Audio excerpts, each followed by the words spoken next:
All right, guys. Michael Kolb here, Chief Growth Officer for Humata. And today we'll be spending as much time as we need to break down everything you need to know about the Medicare WISeR model that goes live on January 1st, 2026. For those that have not seen, CMS did release this 61-page document that basically acts as a provider manual to highlight the ins and outs of the scope, the process, any consideration that should be taken into account from a provider perspective to set this process up for success. And 61 pages can seem very daunting, but when you break it down, there's a huge appendix that lists out all the different CPT codes and associated codes. And then there's also a lot of duplication that is within this document. And I've already gone through it and I've highlighted all of the key considerations so that hopefully within an efficient amount of time here, you can get the clarity that you need as you build out your provider strategy. For those that do not know, the main purpose here on slide 5, Medicare is ultimately selecting a handful of states. There's 6 different states, and select services and specific codes with specific diagnoses as well that are part of this pilot. And it ultimately is all oriented into how to reduce unnecessary care and eliminate the fraud, waste, and abuse that sometimes can happen so that Medicare patients or members get the care they need when they need it. If I scroll down here, you're going to see throughout the conversation today the different highlighted segments. And again, these are all the most important attributes to take into consideration. From a date perspective, this program goes into effect on January 1st. You'll notice later on in the dialogue, there are specific pages that highlight that January 5th is the first time that you can begin submitting the optional prior authorizations. And it's really for services at or beyond January 15th. So there really is no need to submit any of these optional prior authorizations before services that are being rendered or scheduled for the 15th of that month. In terms of the actual states that are impacted, Arizona, New Jersey, Ohio, Oklahoma, Texas, and Washington. And will the provider or supplier deliver at least one of the WISeR Select items or services? So in the conversation today, I'm going to show you all of the different services that are within this, and we'll make this document available as well. We'll be sending it out so that everyone has transparency into the specific codes. And that is necessary because providers will and should put processes in place to flag these specific codes when they come across on the orders so that the NCD and LCD review can take place. And ideally, that optional submission is done as well. Important to note that this is only for traditional Medicare. And it says here of note, patients with Medicare Advantage are not impacted by the WISeR model. This entire document, there's many pages that hone in on the different options here, but I'll just hit on them now, and then maybe I'll double down on them as we go through the dialogue. There's 2 different approaches that providers can take. You can either opt in to submit for the optional prior authorization upfront, which ultimately gives somewhat of payment assurance if you get the affirmation that you've been approved. Or option 2 here is you do not submit the prior authorization upfront, and when you don't, CMS will basically hold the claim for prepayment medical review before reimbursement. And at that point in time, the third party will be doing the automated AI-driven review of the clinicals, comparing it to the criteria. And at that point, there's going to be a documentation request that goes back to the provider, and it ultimately will just extend the process. If you do not get the affirmation, then you will not get paid. So For most providers, it sounds like option one is what many are leaning towards, just to ensure that you have that payment assurance and that you're providing services to these Medicare beneficiaries that align with the actual criteria.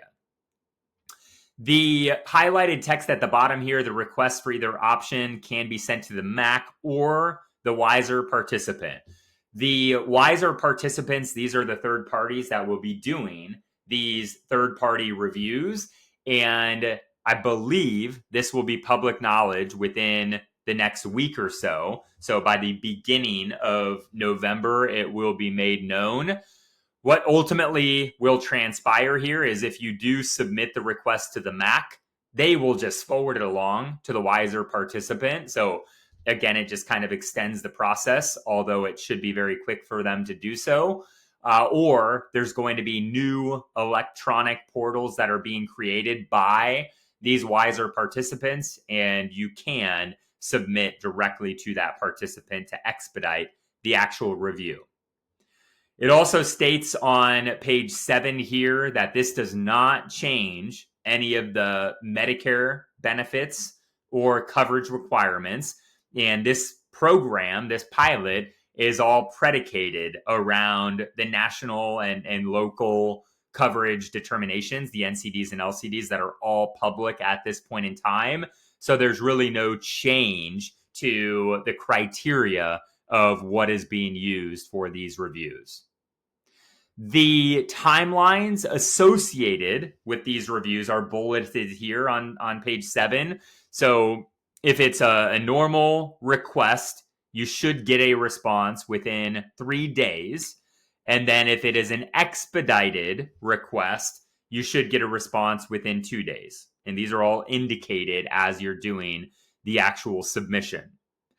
If you opt in for that pathway 2, which is to not do the prior authorization, so for prepayment medical review, that's what would transpire, then you all as providers would basically have 45 days from the date of the request of additional documentation to submit that to the WISeR participant or to the MAC. And at that point in time, if you go beyond that 45 days, there will be a denial. So it's going to be important to make sure that there's clear SOPs or processes in place if you opt in for the non-authorization route. The WISeR provider or supplier may resubmit a prior authorization request and may include additional documentation if they receive a non-affirmation decision. I'll show you the process flow of what this actually looks like, but once you submit the PA, you either get an affirmation, which is somewhat of an approval up front, or you get a non-affirmation, which is consider it to be somewhat of an upfront denial. It's not a final denial or decision by any means.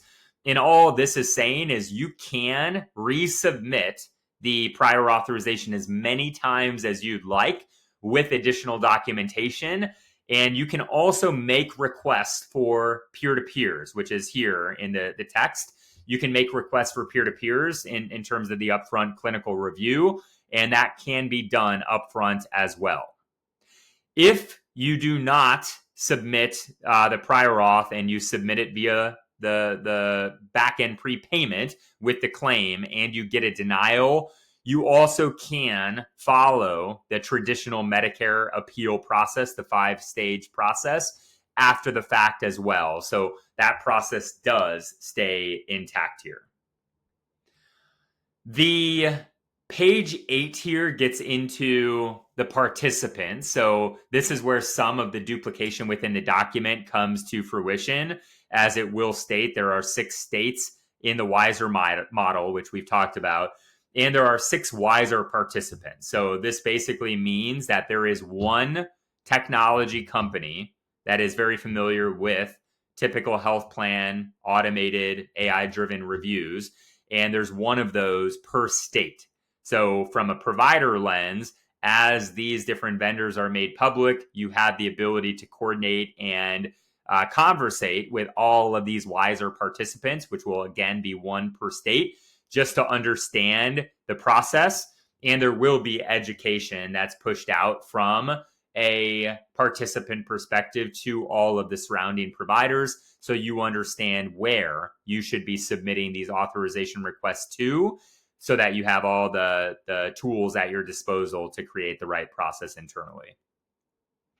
In 1.3, WISeR providers and WISeR suppliers who request prior authorization will have their request processed by the designated WISeR participant, who will issue a decision, which is that affirmation or non-affirmation, and then non-affirmed decisions may be resubmitted. So again, a bit duplicative, but that is the process where it's not a final decision. You can certainly go back and resubmit as you need to.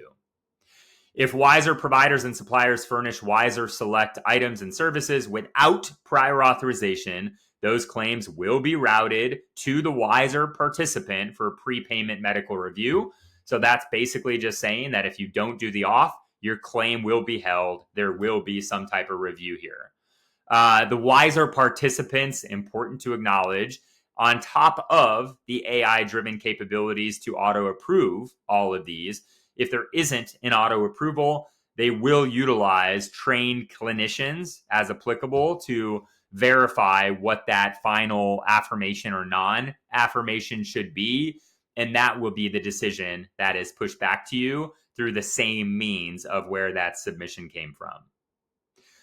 From a model, timeline, and scope, so we're on page 9 of this document here. I mentioned this earlier, but this does go into effect on January 1st. But again, important to note that you can't start submitting requests until the 5th, and you can't do that for any services that are before January 15th.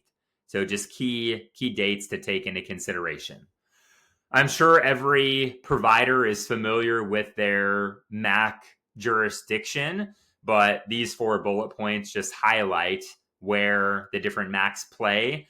Arizona and Washington go through Noridian, Oklahoma and Texas go through Novitas, Ohio goes through CGS, and then New Jersey goes through Novitas as well, but there's definitely some nuance within these.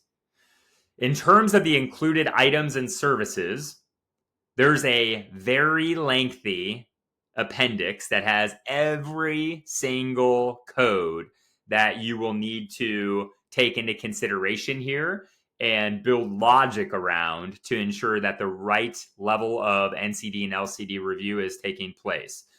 These are all publicly available coverage criterias. So the NCDs and LCDs are fully accessible by any provider.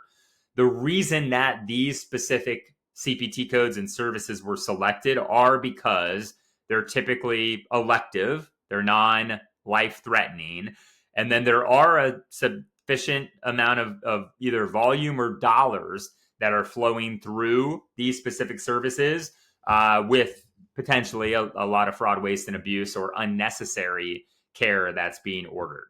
So there was an analysis done by CMS, and there was a very intentional focus on the different services and CPT codes that are within this initial pilot.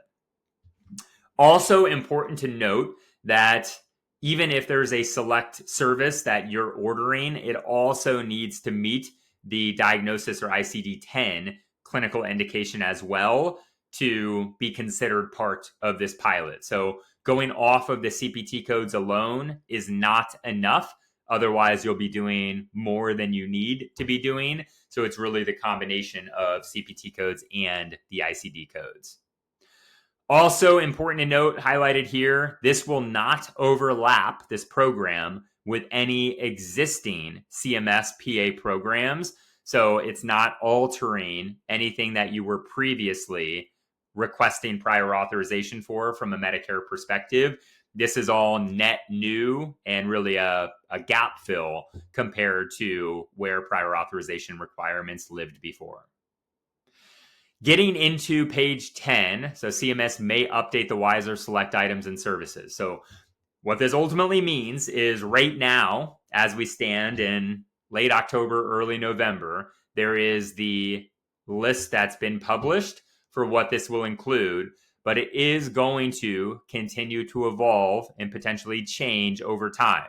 meaning that whatever process you put in place today should be agile. You might need to add codes, you might need to remove codes as the program ebbs and flows here a bit, which is just an important consideration to make. The next highlight, the WISeR model will include items and services rendered at select sites. So this is all about place of service. So on top of the specific CPT codes, on top of the specific ICD-10 codes, it also matters where these specific services are taking place. And these different hospital outpatient departments, ASCs, which are a very dominant focus here, they need to be taken into consideration in the scope of what you are flagging, because it is not every single site of service. The next highlight here, so inquiries regarding the model, providers and suppliers who have questions about the WISeR PA and prepayment model should contact the WISeR participant. You cannot do that until this is made public, which again should happen by early November. And when it's made public, all of these different participants will be very vocal about the question submission process, and there's a whole educational component of this for each of the participants. So there should be a full transparency aspect to this from each of these participants, and those participants are who you will be reaching out to once the time comes. All right, what's really nice about this packet here is figure 1 displays the entire end-to-end process. So just to talk through this at a high level here, it ultimately will shed light on the 2 different pathways that there are. So pathway 1 is you submit the auth. Pathway 2 is you don't submit the auth and it's held for a claim prepayment review. In blue here, provider or supplier decides the patients to proceed with services and reviews, prior authorization guidance. From there, provider submits the request with documentation to the participant, which is the third-party reviewer, or to the MAC. Again, you could submit to either, but if you submit to the MAC, it's only going to delay things because then they pass along the request to the participant. The participant then processes the PA.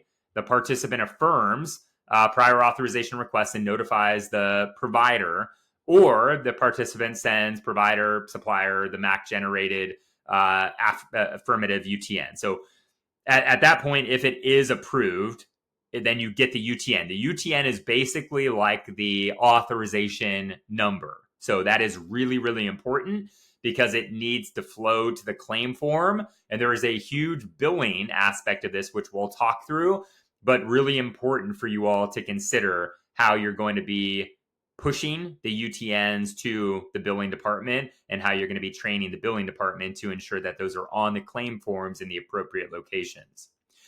If the participant alternatively does not affirm the prior authorization request, you will be notified, and then the participant still sends the provider the MAC generated non-affirmative UTN code and detailed rationale.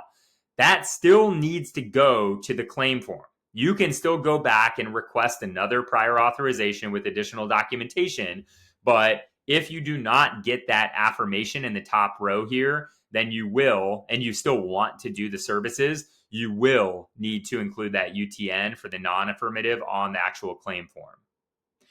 From there, let's go back to this top box here. Provider supplier resubmits the prior authorization request. That's basically what I was referring to in terms of the resubmission of the authorization. And then the participant can perform peer-to-peer clinical reviews and either affirms or non-affirms. So this is where we would recommend that you guys, if you're doing the resubmission, request peer-to-peers, make sure you have conversations about it, and that will help to hopefully make your case to get these authorizations approved.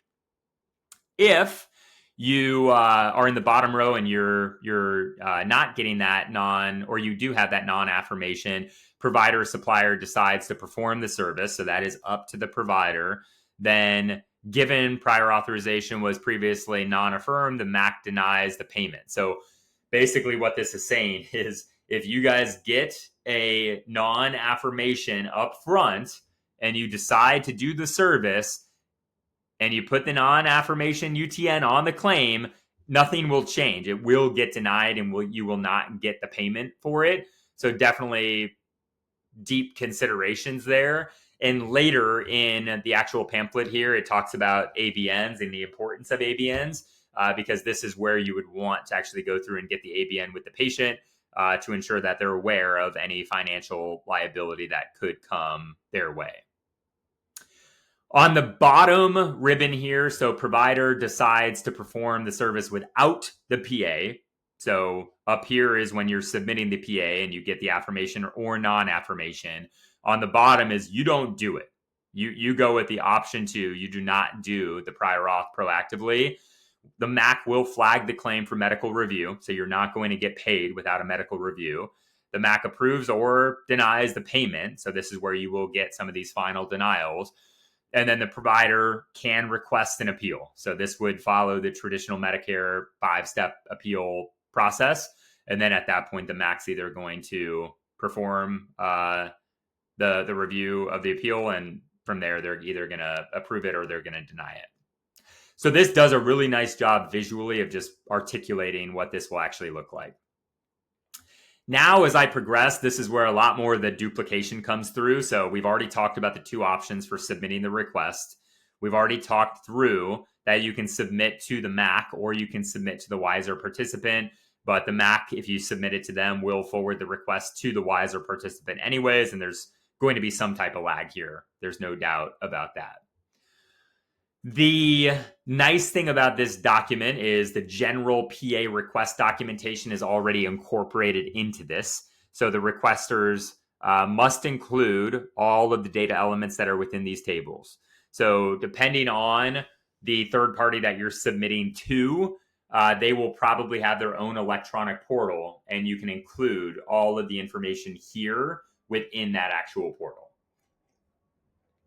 All of this information should come from the EHR, so facility information, physician information, requester information, and there's other supporting information with the CPT codes, diagnoses, place of service as well, given that directly impacts what's going to be approved versus what's not going to be affirmed up front.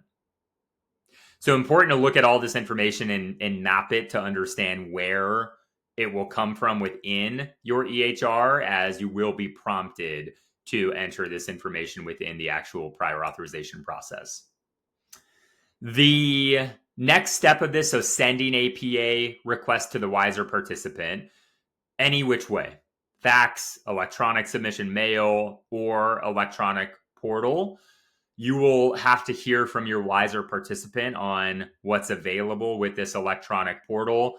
Obviously, anything submitted electronically and anything submitted directly to the participant is going to create efficiencies with the review. And so every WISeR participant will guide you on what to take into consideration there.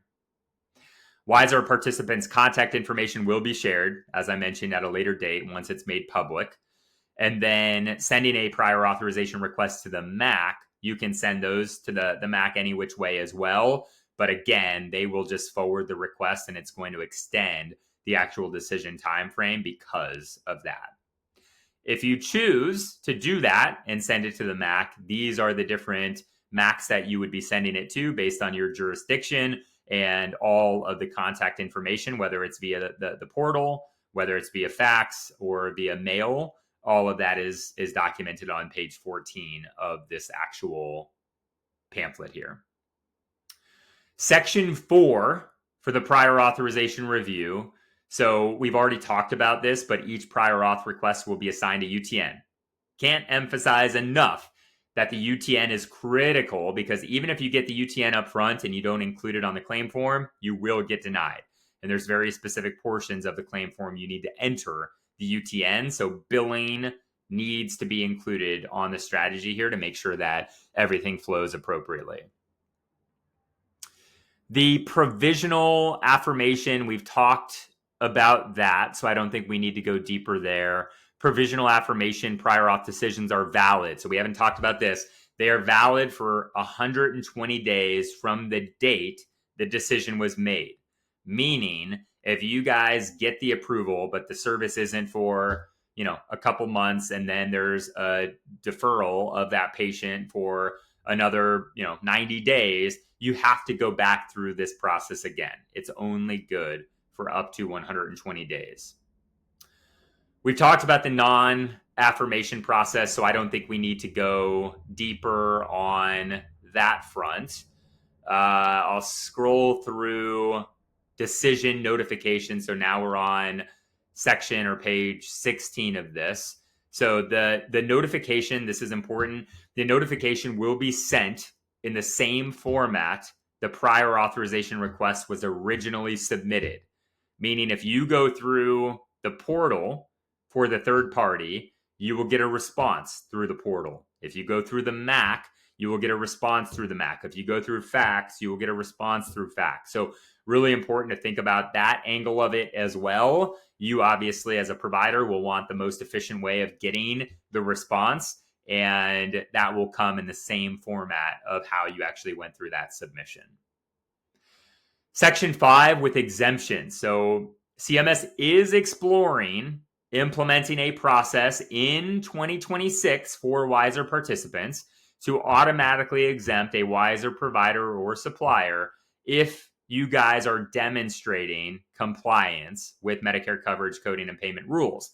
Think of this as somewhat of a gold carding program. If we're starting to see that all of these requests are getting approved and you are compliant in terms of your ordering practices, then you should not have to continue to do the actual submissions. There is not a whole lot of detail yet on when or how this will actually work, but it is something that CMS is looking into. Please note that CMS is delaying the deep brain stimulation, so the DBS. This was initially a part of the service scope when CMS started talking about what was going to be included in WISeR. Now it is being delayed in terms of the inclusion. Just important to know if you were planning for DBS to be included. What's really nice, starting on page 18 of this pamphlet here, is it will give you by each of the different services, the different documentation that needs to be included, and then other aspects of diagnoses that should be included. And so it basically has gone through the NCDs and LCDs at this point in time to kind of create the criteria set of what you would need to prove and justify from a documentation standpoint. So theoretically, day one, right now, you could take this and build, Gen AI models, use automation to grab the clinicals, which we would suggest to expedite the review. You could then work with a third party to do automated reviews, even on the provider side, to ensure compliance with the actual documentation. But as you guys know, NCDs and LCDs, they can update. So this is not the end all be all criteria, because this will not take into account any of the future updates that are made to the publicly available criteria. The reason I said this document isn't as daunting as it seems is then it just goes through for every single service that's a part of the pilot, and it gives you the same information of what documents and what justification needs to be included. So as I scroll through all of this, eventually we'll get through all of the criteria. And again, would highly, highly recommend you guys look into this and create a very detailed process around what to actually include within the clinical documentation, just to get it right the first time and boost the number of affirmations that you need to get. The next section, this is billing. So really, really important to incorporate billing into the conversation as you're going through the actual submission strategy as a part of the WISeR model, because I mentioned earlier those UTNs, based on the different types of claim forms, it matters where you actually put the UTN. So it's giving you the position information of which fields you need to enter this information in, but it always needs to be entered in. And that's the most important thing. So it gets into 837 professional claims, the UBs, and it's talking through the location, which I won't go into details on here, but the location of where that information needs to be entered. And then it also goes through like all the modifiers, the G1s, the GXs as examples of where those should be documented as well if you're going through the ABN process. If all Medicare coverage, coding, and payment requirements are met, the claim will likely be paid. Emphasis on likely, because there's a couple bullet points here that highlight if there are technical requirements that can only be evaluated after the claim has been submitted, or there's new information that becomes available that was not present at the time of the PA. There can be scenarios where it will not be paid, but it does intend to act as claim or payment assurance. And more times than not, you will be paid if you get that affirmation. It also states that claims for which there will be provisional affirmation with that decision on file, you will be afforded some protection for future audits. Think about all the Medicare audits that can take place, all the recoupments that can take place. It's also beneficial to do this upfront with that first pathway of submitting the auth, because you will be afforded the potential ability to bypass some of those audits in the future. If a claim is submitted to the MAC for payment with the non-affirmative prior auth decision on file, it will be denied, and then all appeal rights are then available. So we've talked about that.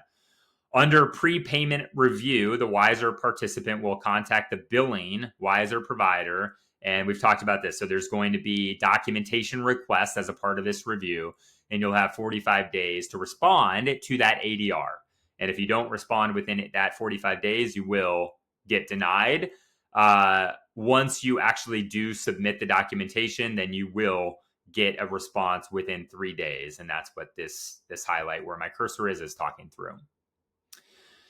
Claims related to or associated with WISeR Select items or services will not be paid if the WISeR Select item is not affirmed. So we've talked about that. What's interesting, though, is to highlight the associated items. So if the primary code is not affirmed, all of the associated items like anesthesiology or implantables, as an example, those will also not be approved. So just take that into consideration from an ordering perspective. If the primary is not approved, all of the associated codes will not be approved either. Special claim consideration, so slide or page 33 here, excuse me. This gets into the ABNs. So if you do not get a affirmation, CMS is basically guiding you to ensure that you have a good process for ABNs in place, where you would go through that process, you'd add the GA modifier at that point, and then from there, if it is something that's cosmetic here, it mentions the GX modifier, because you technically don't need the ABN at that point.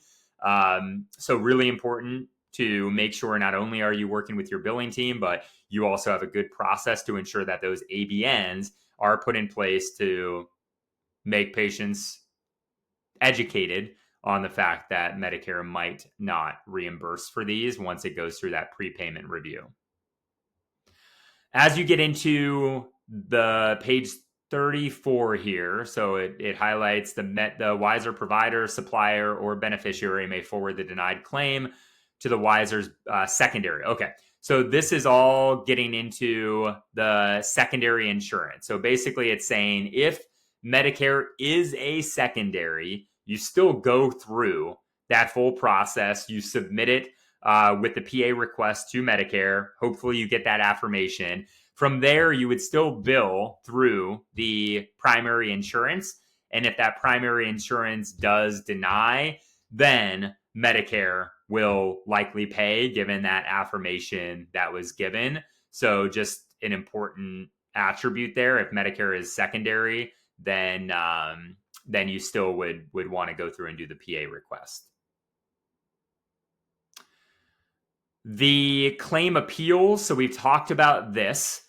The appeals, meaning it would, if you don't do the actual initial prior authorization request and you just do the service and you submit the claim and you get some type of claim denial through the prepayment review, you can still appeal. and it will follow the traditional Medicare appeals process, which is that 5-step review. So that is something that does not change from current state. Lastly, we're almost done here. Lastly, within all this documentation, the appendix has all of the select items or services. So this is where it gets into all of the specific services and codes with the descriptions of what is included within the pilot. So if I scroll through all of these, it's going to really indicate for you all, as you think about your strategy, what codes need to be taken into consideration. And then it includes all the associated codes that will also get denied if the primary CPT code is non-affirmed. So just important to take into consideration here as you're going through your strategy. I believe after you get through all the associated codes here, there's a list of definition. Oh, these are the ICD codes. So this is also important. So this lists all of the applicable diagnosis codes that also need to be paired with these different CPT codes and associated codes. Otherwise, it does not play into the program scope. And then lastly, on page 61, these are just the definitions of what all the various acronyms that are within this document here. That was 36 minutes of going through a 61-page document. So hopefully this is helpful. It seems daunting at first, but when you go through it, there's definitely a lot of considerations, but it's definitely manageable. And we would also recommend to talk and figure out how you can use technology around this. Providers should not have to manually decipher what's in scope for WISeR. You should not have to manually go through and grab clinicals. With those clinicals, you should not have to go get the NCDs and LCDs. You should not have to manually confirm the alignment or misalignment.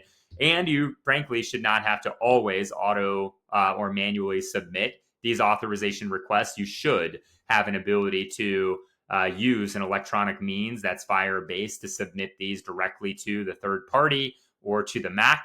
And then from there, do some type of automated statusing. So if there's questions on that, that's what Humata is focused on to help providers with this as well. And there's definitely a means of creating a seamless experience around it. With that said, we will make this 61-page document available to everyone. Let us know if there's questions. You can email us at info@humatahealth.com, and we're happy to address anything that's out there. Thank you for listening. Thank you for the time, and have a wonderful rest of your day. Take care.